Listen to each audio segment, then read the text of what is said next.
RDX September 6 முதல் திங்கள் முதல் சனிக்கிழமை வரை இரவு 7 மணிக்கு.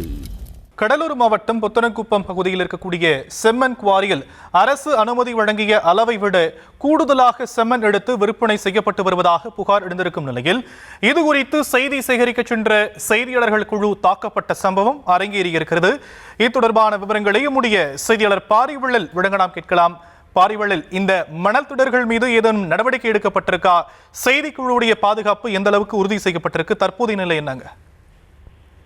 ஷியாம், கடலூர் மாவட்டம் பண்ருட்டி அருகே நடுவீரப்பட்டு என்ற பகுதியில புத்திரன்குப்பம், குழந்தைக்குப்பம், கும்மலங்குளம் உள்ளிட்ட பகுதிகளில் பாத்தீங்கன்னா அரசு மணல் செம்மண் குவாரி செயல்பட்டு வருது. இந்நிலையில பாத்தீங்கன்னா அந்த செம்மண் குவாரிகள்ல அளவுக்கு அதிகமாக மணல் வெட்டி எடுக்கப்படுவதாகவும் அளவுக்கு அதிகமாக லாரிகளில் ஏற்றப்படுவதாகவும் பொதுமக்கள் குற்றச்சாட்டு வச்சிருந்தாங்க. அதன் அடிப்படையில நம்ம செய்தி சேகரிப்பதற்காக பண்ருட்டி தாலுகா செய்தியாளரும் மாவட்ட ஒளிப்பதிவாளரும் அந்த பகுதிக்கு போய் செய்தி சேகரிக்கும் பொழுது அந்த செம்மண் குவாரிகள் சம்பந்தப்பட்ட ஒருவர் அந்த பகுதியில நீங்க ஏன் இந்த பகுதியில படம் எடுக்கிறீங்க, இது அரசு மணல் குவாரி அனுமதிக்கப்பட்டது தானே அப்படின்னு சொல்லிட்டு அவங்க குற்றச்சாட்டு வச்சு அவர்களிடம் கேமரா மற்றும் ஒளிப்பதிவாளர்கிட்ட கேமரா பிடிங்கிறாங்க. அவர் செல்போனையும் பிடிங்கிறாங்க. தர்மராஜ் என்ற செய்தியாளருடைய செல்போனும் பிடுங்கப்பட்டு அவர் அங்க தாக்கப்படுறாரு.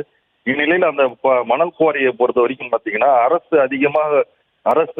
தெரிவித்ததை விட அதிகமா மணல் எடுக்கிறான்னு சொல்லிட்டு ஒரு 10 நாட்கள் முன்பு பாத்தீங்கன்னா கடலூர் கோட்டாட்சியர் அபிநயா அந்த பகுதியில மணல் குவாரிகளை சீல் வச்சிருந்தாங்க. அந்த சீல் வைக்க அருகாமையிலே தான் இந்த மணல் குவாரியானது செயல்பட்டு இருக்கு. இந்த சீல் வைக்கப்பட்ட மணல் குவாரியில கோவிந்தராஜ் என்பவருடைய மணல் குவாரியும் ஒன்று. அவர் தான் இந்த பகுதியில் நீங்க தேவையில்லாம இந்த இடத்துல மணல் எடுக்கக்கூடாது, ஒளிப்பதிவு செய்யக்கூடாது அப்படின்னு சொல்லிட்டு அவர் நம்ம செய்தியாளர்கள் தாக்குறாங்க. இது குறித்து நம்ம அந்த பகுதியில நடுவரப்பட்டு காவல்துறையில சென்று தற்சமயம் புகார் கொடுக்கப்பட்டிருக்கு. புகாரின் அடிப்படையில் தகுந்த நடவடிக்கை எடுக்கப்படுவதாக காவல்துறை தெரிவிச்சிருக்கு. இந்நிலையில செய்தியாளர் தர்மராஜ் பண்ருட்டி அரசு மருத்துவமனையில சிகிச்சைக்காக அனுமதிக்கப்பட்டு அவர் அங்க சிகிச்சை பெற்று வராங்க.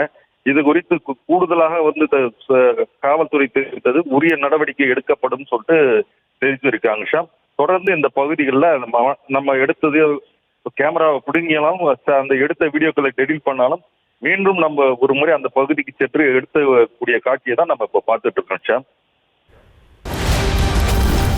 RDX செப்டம்பர் 6 முதல் திங்கள் முதல் சனிக்கிழமை வரை இரவு 7 மணிக்கு.